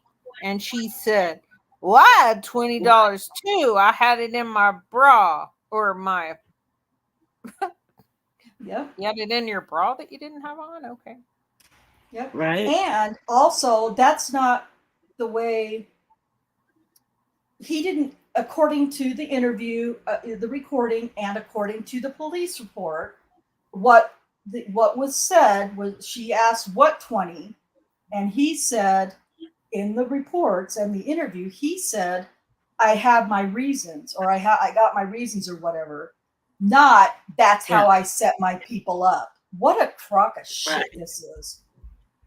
Yeah. Sorry. Yeah. Okay. What line are we on? 21. Set my people up. 21, I went in the house. 21. See that you go there. Line 21. He let you go then? When I went in the house, Terry was telling me everything that happened. And about how the officer had come into the house? While he was asleep. Okay. And he told you about those things? Those things? Yeah, he was like, yes. Okay. Well, then let me ask, Miss Barnes, this. Was this upsetting to you to find all that out? Yes. The officer had, I believe you told me, the officer had acknowledged to you that he had gone into your house. Is that right? Yeah, he told me. Okay. While you were in the police car? Yeah. At the end of this event, once that police officer left, is there a reason you didn't call the police that day? No, it's not. I didn't call them. I didn't think anyone would believe the allegations that I was making. Why didn't you think anybody would believe you, ma'am? To be honest, I don't like the police, and I try to stay away from them as far as I can. Okay. Well, after that day, was there another day that this same officer that you call Spike, did he come back over to your house another day that you can remember? Yes, he came back. I was in the house. Okay. Do you remember about how long after the other events that one was? He came in contact with Terry and a coworker. No. I just want to talk about the time he came in contact with you again. With me? Yes, ma'am. It was in April. Okay. Let me ask this. Do you remember on that day you were having a phone conversation with your mother? Objection leading. With my mother? Exactly. All right. And I don't need to talk a lot of the details about that one if you don't mind. I just want to know a little bit. Did he come to your house and did you have a conversation with him? Yeah. What did he want? To come in. What did you say? What are you doing? I said, I'm on the phone with my mom. Ariana came to the front door. My brother was there, Danny Brown, and he stood on my porch and I had my mother on speakerphone. Well, actually, I seen him coming and he asked me, can he come in? I said, for what? He said to search my house for drugs. As a matter of fact, I said, you were just here the other day in my house. No one told you to come in.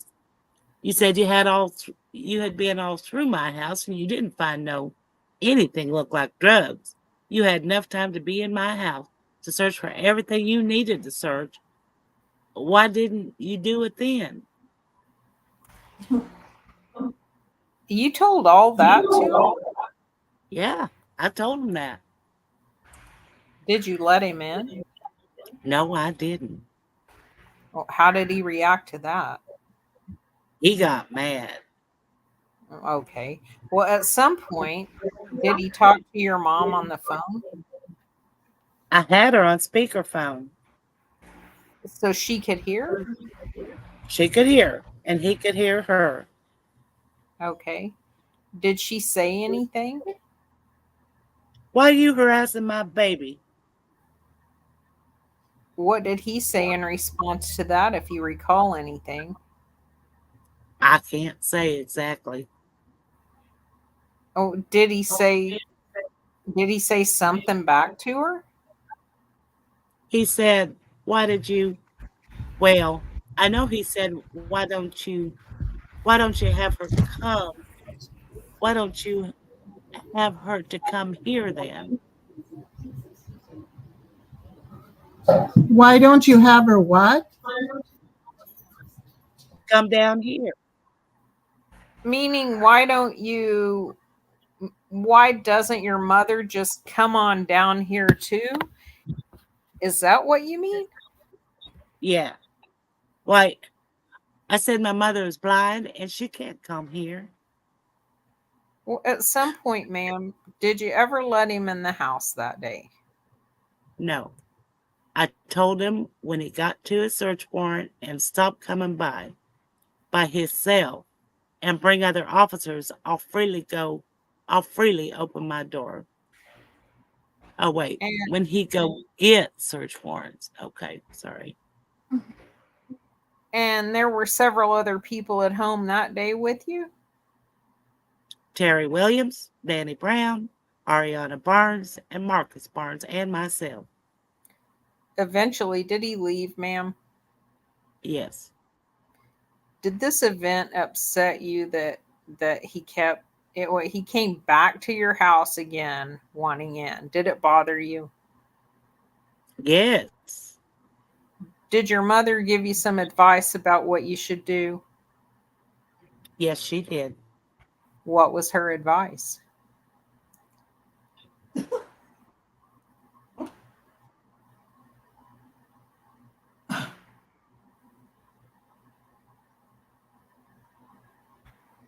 Sorry. Susan? That's Pack okay. up and leave. Did you leave that house that's shown in the picture on State's Exhibit number 1? Did you pack your kids up and get out? Yes. Has that been financially a hardship for you to have to do all that? Judge, I just object as relevance. Relevance, Mr. Giger? I think part of the element, Your Honor, is threats of force and fear and things that she did. So it may be relevant that way, but I'll move on. Objection is sustained. Hey, Ma'am, do you? excuse me. Could I have Yeah, go about ahead. 3 Go ahead. minutes? You may have 3 minutes. Okay. Okay, Put the clock's clock on. ticking. Just kidding. Take your time.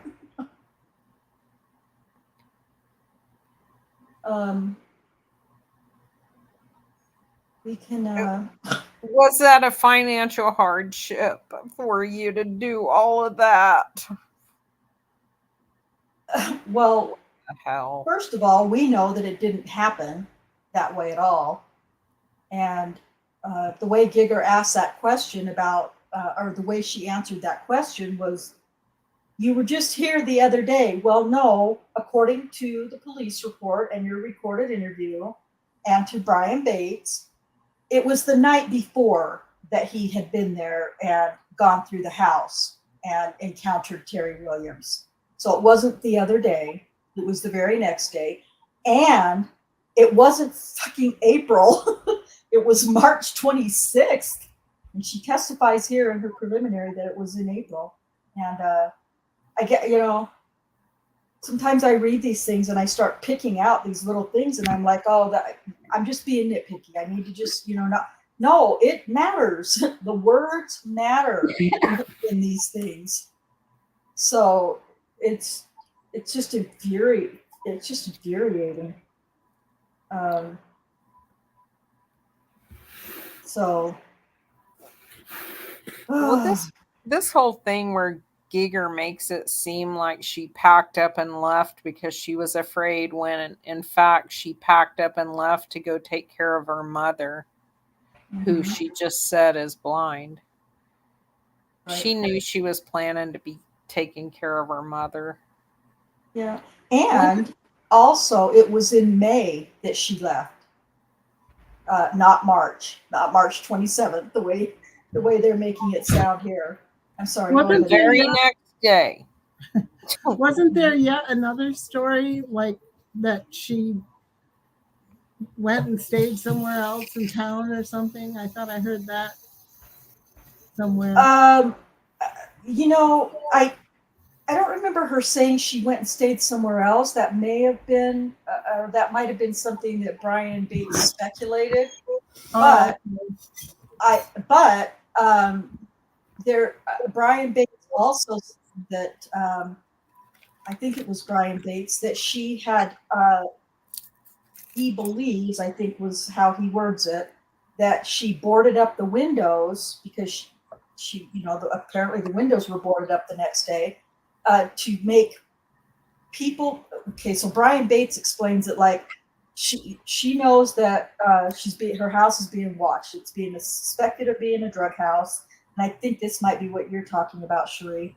And so that she boarded up her windows and left, got out of the area to avoid being at the house because he thinks she felt like she was about to get raided, and so she boarded up to make it look like she had left. And I think that's in episode 13, the last one that we just premiered last week, where Brian Bates breaks that down. And that's what he believes, but when I heard him explain that, I mean, I don't know that for a fact either, but it made a lot of sense to me. When you feel like the heat's on you, yep, you're just probably gonna, because Terry Williams even says, I can't remember where. Oh, must be in the trial that Terry Williams said that, the windows were boarded up, but he said something like he thinks that might have been because the windows were broken out or something. He wasn't sure, but he remembers the windows being boarded up. So, it's definitely worth going back to listen to episode 13 or episode 20 of my show to listen to what Brian Bates says, because it all makes a lot of sense when he breaks it down the way he does. Sorry.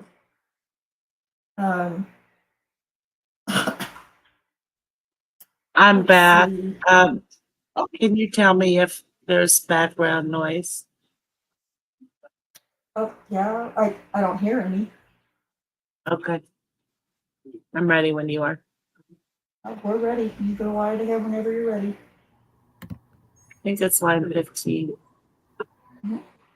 Ma'am, do you recognize the police officer that you've referred to as Spike and that did these things to you that you've talked about? Yes, I do. Ma'am, can you tell me where he's sitting and what he's wearing, please? He's sitting at this table next to the guy in the red tie. Okay, let me do this. There's a man right here indicating, and there's a man right here, and there is a man right here. Are you with me? Yes, sir. There's a man that's closer to me, a man that's closer to the judge, and a man that's in the middle. Which one is he? Him. Closer Indicating. to the judge, in the middle, or closer to me? Closer to the judge. Ask the record reflect identification, Your Honor. Record will reflect that the witness has pointed out Daniel K. Holtzclaw as the person who placed her in his car on February 27th, 2014, and on March 25th, 2014. Thank you, Judge. Ma'am, do you remember the address of your house that's shown in the photograph? Yes, sir. What was the address? 1530 Northeast 15th and Jordan, 73114. Tabitha, that's not an address. No, it's not. That's just another way you know that she's just been, all this shit's just been put in her brain for her to remember. Do you know if that's in Oklahoma County, ma'am? Oklahoma, Spring Lake Division. Why would she say that? Why would she say that? Oh my God. Spring Lake Division of Oklahoma City Police Department? Yes. You know that as well? Yes, because I did a little homework. Thank you, God. ma'am. Oh. Mr. Adams is going to ask you some questions, all right? Pass the witness, Judge. Cross-examine. Oh, yeah. Judging by the page count, it's not going to be much of a cross-examination, but here we go. Ms. Barnes, you've told us about 3 instances of you coming into contact with Officer Holtzclaw, correct? Yes, sir. And you would agree with me that you are a convicted felon? Yes, I am. And I think you made your feelings pretty evident in that you don't like police. No, not that I don't like them. I just don't deal with them, period. I don't. Well, I could take you just a couple pages back where you said you don't like them, but we'll move on. Well, the first incident you talked about was approximately midnight on the 27th of February, 2014, correct? Repeat yourself. Oh, I forgot she gets really shitty with him. It was about midnight on February 27th of 2014. About 11:30. Okay, and that's when you were sitting in the car with your friend Angela and the 2 kids, Zion and is it Ariana? Yes, sir. And this is when the 2 police officers arrived and Angela got into one police car and you got into the other, which was Officer Holtzclaw's. Yes. Okay. And after Angela was released out of her squad car, she went inside. Yes. And this is when you say that he asked you about what, if you had any drugs on you, like this, and he was motioning towards your chest and you lifted it up. No. He pursued to me. He pursued. He pursued to me that I had city tickets. As time was spent in the police car, he asked me, did I have drugs on me? Did you have what? Drugs on you? Drugs. And you told him you didn't? I told him I didn't. Okay. The second time is an event where there is a man passed out in your yard, correct? Yes. And that's pretty unusual, is it not? Yes. That's why I thought he was there. Well, and you would expect the police to do something about that, would you not? All right. But he kicked them and told them to move on. Okay. And did he move? And did he move on out of your yard? Yeah. Didn't. Now again, and then the third event was the one where you say he came and knocked on your door, and you wouldn't let him in, correct? Yes. And you believe that was in April of 2014? Yes. You would agree with me that at no time did you ever report any of this to law enforcement. Nope, I did not. And in fact, they came to you, correct? Yes, sir. In August of 2014? Yes, sir. And after this event in April, Officer Holtzclaw never came back and knocked on your door, correct? Incorrect. He did come back and knock on your door? Yes, I didn't open. You did what? I did not open. Oh my God, you guys, this is all new. Okay, did you report that to the detective when you were interviewed in August of 14? Yes, I did, but I didn't come in contact. He just knocked on the door. I did not open. He didn't force his way in. He walked off and got back in his car. Okay, and how many times did that happen? How many times did what happen? Did he come knock on your door and you didn't answer? Oh my God. A lot. Excuse me. And you never thought to call 911 or to report that in any way? Nope. Pass the witness.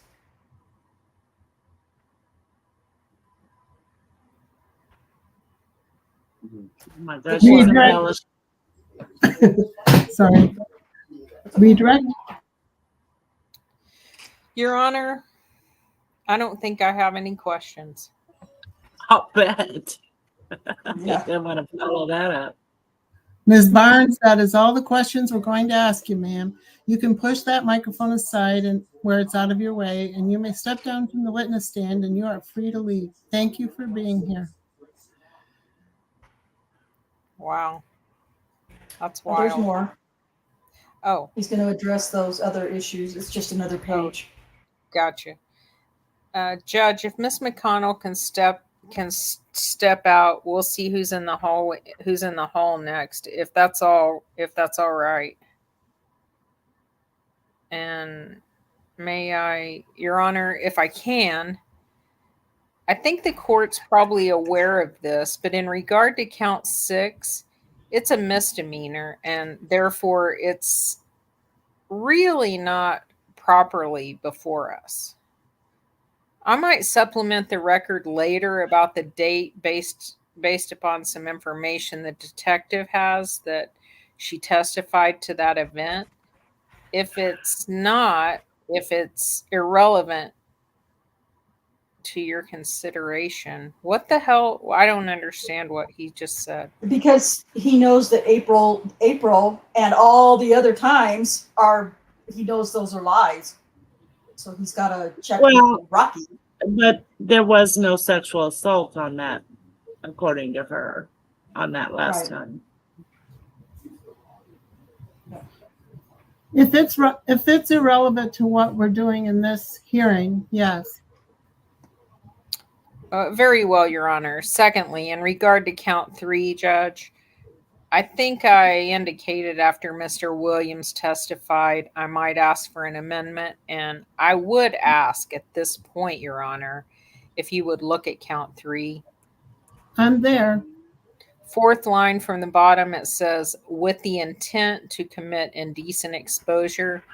Judge, I think based upon the testimony received from Mr. Williams and more specifically from Miss Barnes, that I would ask that the indecent exposure be stricken and say opening a closed door and with the intent to commit either stalking, procuring lewd exhibition, and then and or some other sexual assault. Oh my God. And I think that language is already in the prose, but essentially striking the indecent exposure. And I think the prose is a little messed up there. I think the pursuing should come later. But so it should read commit either stalking, procuring lewd exhibition, and or some other sexual assault upon TB in violation of Title 21. If that makes sense, Judge. More or less. I would ask that it conform with that based upon the testimony and perhaps the inferences that a trier of fact could find based upon the evidence. Wow. In other words, nothing actually happened, but it might have. Or there was intent to make sure that there was intent that he might procure a lewd exhibition or some other sexual assault. How can Is this they when he do walked that? in on Terry Williams, opening a closed door? Yeah, that he did. He's saying that he did that to intent. That he was in. It was the intention was to stalk, procure lewd exhibition, and or to commit some other sexual assault or whatever the words were. That charge didn't remain, did it, at trial? I know that I'm pretty sure the stalking got dropped. I think he was just not convicted on it. He was acquitted on it. Oh, right? yeah, he was acquitted on it. Yeah, that's right. Yeah. What bullshit. Oh my God. It's just insanity. Insanity. And it does. It gets me fired up, and it's just all fired up, but I'm just a loud mouth. So next week we're going to, Tabitha Barnes, well, I don't know what witnesses come before her. I'll go through that and figure out what witnesses come before her. I'm pretty sure that Terry Williams testifies. Officer Venegas testifies. And I know that her mother testifies. That might be, oh gosh.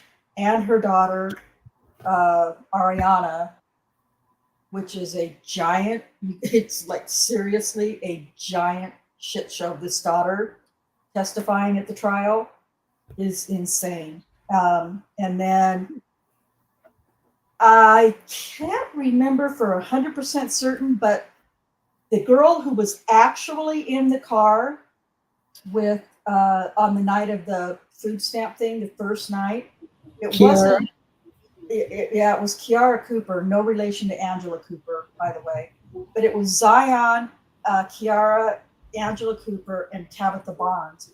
And I'm not 100% certain, but I'll look and see. But Kiara might have testified at trial, but I'm not certain. At any rate, I'll look through all of those, and we'll try to knock out all the witness testimonies next week, because I don't want to, like in the past, I've usually just skipped a lot of the witness testimony, but we can't skip any with Tabitha Barnes. We have to read them. So So we'll do that next week, because there's going to be a lot of inconsistency.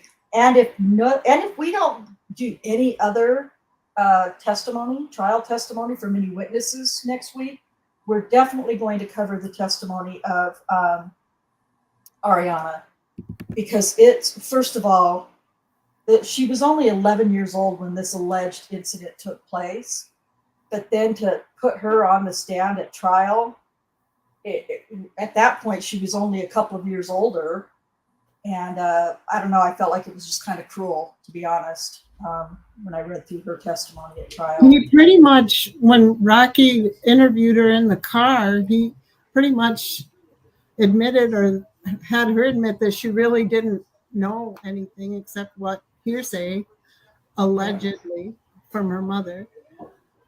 And she admitted to Rocky in the car that, and we didn't play that. I've never played that. That's in episode 11, or I think that's in episode 11, maybe 10. At any rate, it's in the first or second Tabitha Barnes episode that Brian Bates does. But yeah, I didn't play the interview that Rocky had with the little girl who was 11 at the time, Ariana. But if you want to go back and listen to that in Bates podcast, you can hear the interview. But basically, Rocky knows that she's lying and that her mother put her up to it. And he straight up asks her, and she admits, yeah, my mom told me what to say. And then they put her on the damn witness stand at the trial anyway. It's crazy. I'm probably try to get like sympathy or something, a child kind of. Yeah, could be. I will tell you, I haven't done it for probably about a year now, maybe a year and a half, but I did do some checking in OSCN, Oklahoma's court docket site. And Zion, the daughter who didn't really live with Tabitha at the time, but was there on that first incident for the food stamp thing, she ended up, not shockingly, she ended up in quite a bit of legal trouble. And she had several cases. I think Kiara Cooper as well, that I can't remember for certain. But anyway, those are just some little extra nuggets. But what else can you expect? Because the way, as messed up as Tabitha is, it's not surprising, what she's done to her kids, and what she's made her kids do. To lie for her like that is to tell such horrible lies is just disgusting. And so when she said something in her testimony just a little bit ago about, I just wanted to get it done and over with and go be with my babies. What? That's just such a that's just a line of shit, because she didn't give a rat's ass about her babies. If she did, she would have never put them through what she did, and made them do the things for her that she made them do, because they were so young. Excuse me. Anyway, hopefully that puts some, gives you more of an idea now of what a liar she is. And as soon as we can get to her trial testimony, you're going to just be amazed at how much and how many different ways one human being can lie about a situation. And you'll get to hear that when we read her trial transcripts in a couple of weeks. She presents a sideshow as well. Oh, yes. So, and I'm just going to say this, because I think that, some of you who are more familiar with this case, if you are familiar, you may or may not have heard that one of the accusers showed up to testify high on PCP and whatever else. And that would be Tabitha Barnes. It did happen. And there is, like Cherie said, a big sideshow during her part of the trial. that you're going to get to hear. So, And they let her testify anyway. and they let her testify anyway. Yeah, it's pretty gross, pretty disgusting. So you definitely don't want to miss out next week for sure, because you're going to hear, the first witnesses in the trial that testify for Tabitha. And you're going to get to hear how messed up what Tabitha did with her little girl, how messed up it was. Sorry, go ahead, Kay. Oh, I don't know why I'm unmuted. I don't have anything to say. Girl. Okay, well,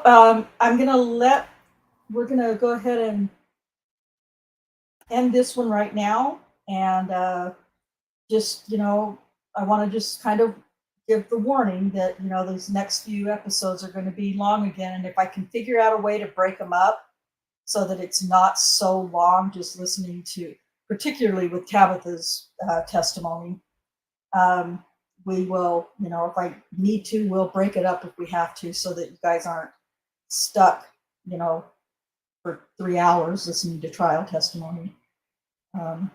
Unless that's something you guys like doing. I know we don't like doing it, so if we can fix it so that you don't have to, then we will. Does Cherie, do you have any final comments you'd like to make?